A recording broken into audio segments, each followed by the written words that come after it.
Yay!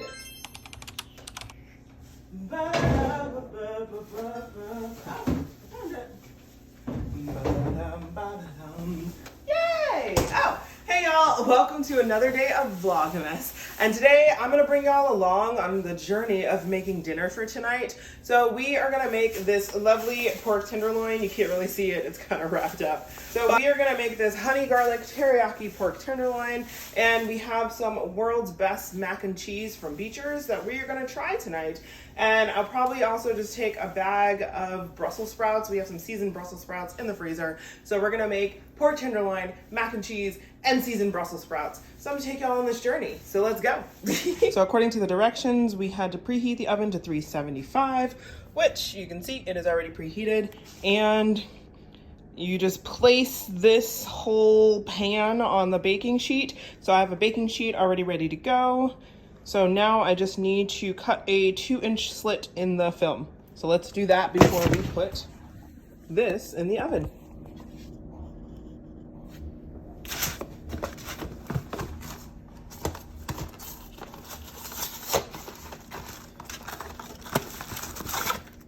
Ooh, so this is what it looks like coming out of the package. It's hard to do. Oh gosh. There we go. Yay. Okay, I cut it a little bit bigger, but let's hope for the best. Cool. Now, we're just going to go ahead and put this in the oven. Ooh, it's nice and toasty. And we'll see it in 45 minutes. So now I'm gonna prepare the pork tenderloin to go into the oven. I like to put mine in kind of like a pocket or a purse or a little pouch of juices so that when it cooks, it's staying moist and it can kind of marinate in that sauce. And so I'm just gonna make a concoction and we'll hope that it works. And I'm using kind of what I have. So right now I have some chicken broth, so we are going to add a little bit of that. You could probably use something else, but this is all I have in the cabinet, and I don't feel like going to the store. So we're going to add a little bit of the chicken broth as kind of the moisture for our concoction. And then I'm going to add a little bit of soy sauce. So the flavor that we have already for the pork tenderloin is that it is a dry rub pork tenderloin that is supposed to be honey garlic teriyaki flavor. So I'm hoping that what I'm adding to it will just enhance the flavor. So I'm adding a little bit of soy sauce to the chicken broth. Sweet. I like to add adobo, so we're gonna add a little bit of that. Whee! And then some additional things that we're adding is a little bit of garlic powder. Yay. And a little bit of onion powder. Sweet. And then I have a spoon so that we can stir that all up and mix that up. Cool.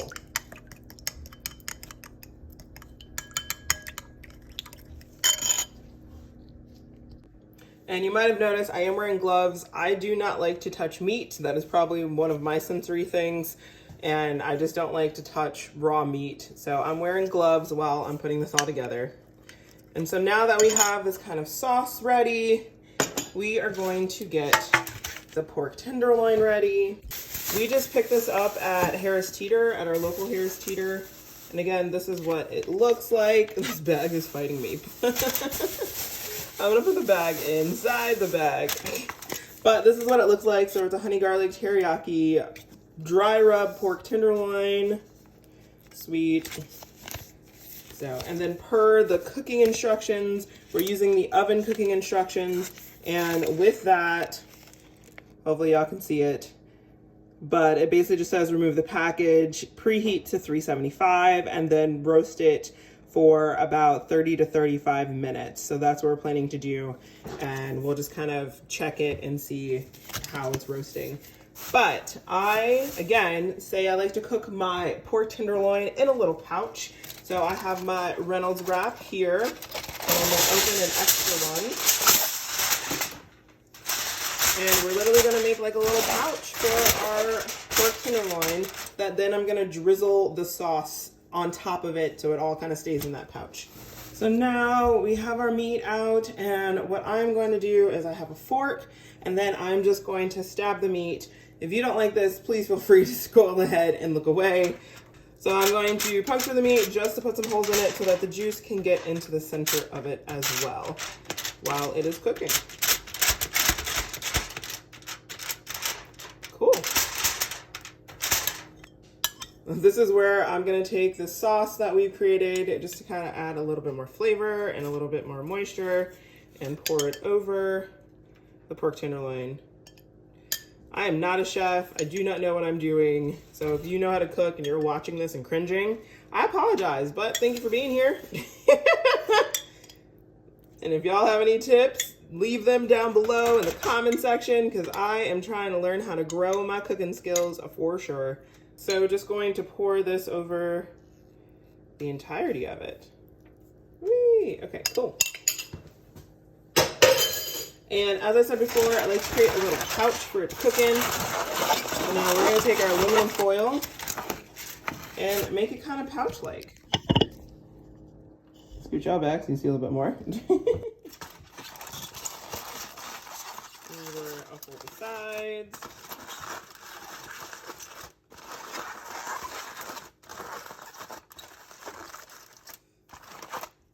I also find doing it this way makes it easier to clean up as well at the end.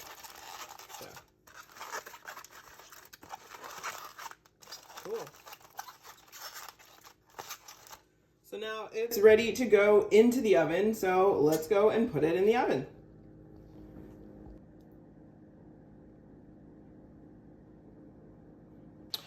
So our timer just finished. And this is what the mac and cheese is looking like right now. So we are gonna take it out of the oven.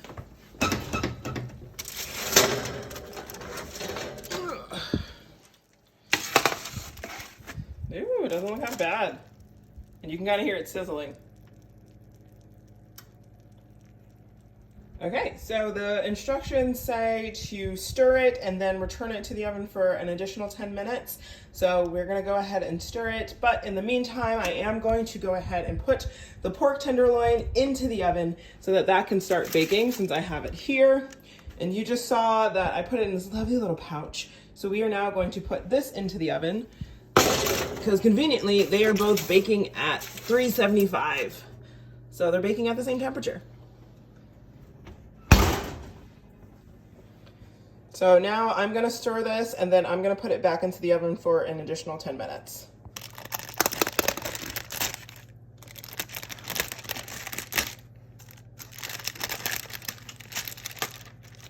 So this is what it's looking like right now. So now we're gonna stir it up a little bit.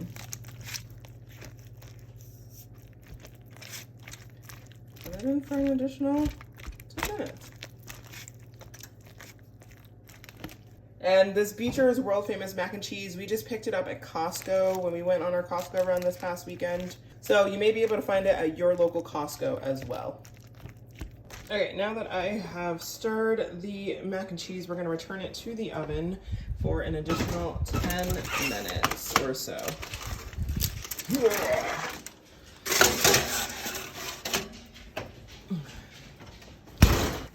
So Ray is just stirring it a little bit more. Very good stirring technique. 5-star stirring technique. Everybody doesn't know that's sarcasm. Again, if you are a chef and you're watching this, just you know what, be nice. So we are gonna take the mac and cheese out of the oven. Gee. This is what it looks like right now.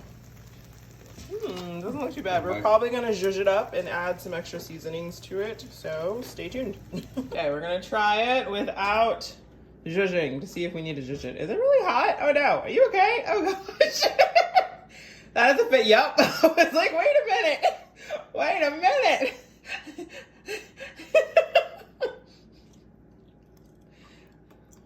Ooh, is it good?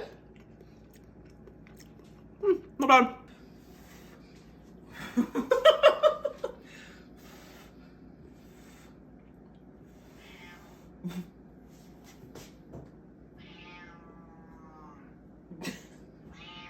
I feel like we have a visitor coming soon. Oh, if you can see her.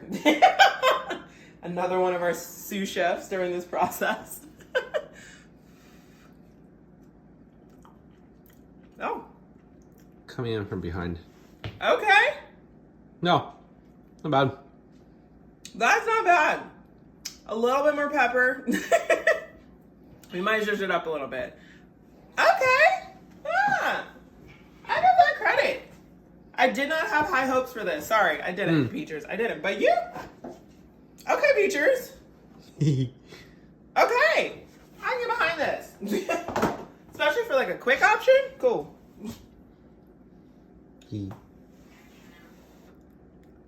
Just to confirm.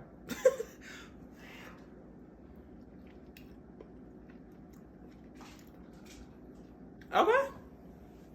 Not that bad. So we are going to zhuzh it up a little bit. We're going to add some black... Oh, I almost used the wrong side of the black pepper. We're going to add some black pepper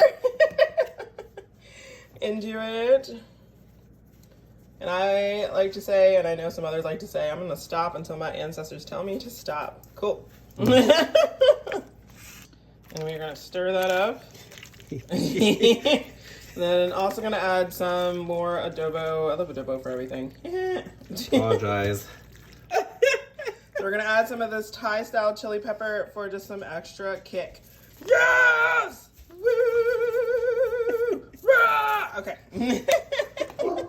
And we're going to stir that all up. Yay! Stir. Ooh, the cheesy.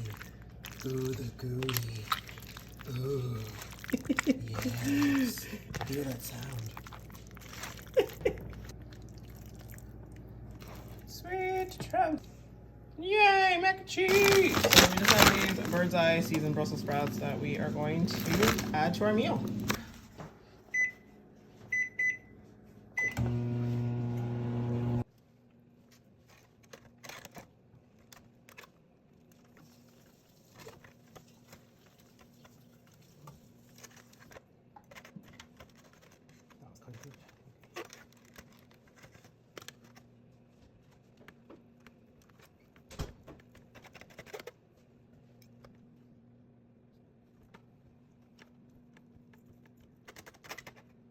So again, we have our pork tenderloin, which you just saw Ray cut up so beautifully. It looks so tender and so juicy. Oh, I'm gonna get a knife.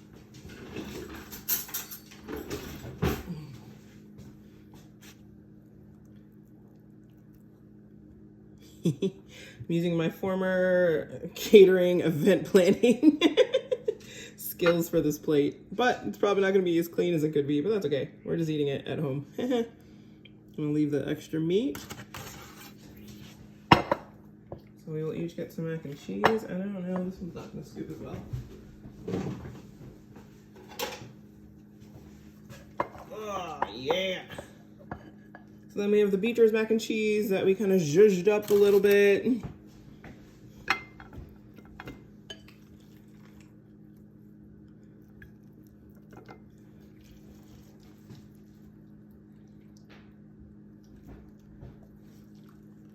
So we're putting that on the plate too. And then we have those Brussels sprouts just so we can have vegetables and a little bit of greenery into our meal for tonight. So it's not just carbs and meat. Carbs and meat. There's nothing wrong with carbs and meat. But it's about variety, right? I'm gonna get myself extra Brussels sprouts. Cool. So here is our dinner for tonight. We have mac and cheese, we have pork tenderloin, and we have Brussels sprouts. So we thank y'all so much for watching. We wish you all the best, and we will see y'all in the next video. Bye, y'all.